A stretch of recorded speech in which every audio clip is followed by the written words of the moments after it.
ফেলে দেওয়া পুরনো হাড়ি দিয়ে ওয়াটারফলস বানাচ্ছি। কাল শুধু বেস ছিল আর আজ পুরো স্ট্রাকচারটাই দাঁড়িয়ে গেছে। হাই, আমি শারদাময়ী আর আমি চ্যালেঞ্জ নিয়েছি আমাদের বাড়ির ঈশান কোণে থাকা একটা জঞ্জালময় জায়গাকে পরিষ্কার করে একটা ডিআইওয়াই জেন কর্নারে ট্রান্সফর্ম করার। এই 15 ডেজ চ্যালেঞ্জের আজ তারই ডেট হতে তোমাদের সকলকে স্বাগত।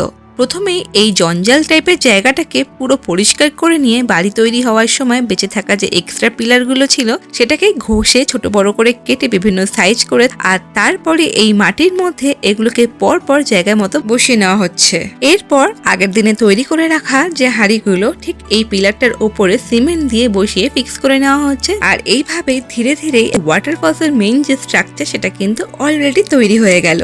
এরপর এই যে নিচের মাটি ভর্তি বড় জায়গাটা এটাকে ভালো করে বালি দিয়ে ঢেকে ভর্তি করে নিয়ে তারপর তার উপর থেকে সিমেন্ট বালির মিক্সচার মিশিয়ে পুরোটাকে কভার করে নেওয়া হয়েছে। এক্ষুনি সাবস্ক্রাইব করে নিন পরের পার্টগুলো যাতে মিস না হয়।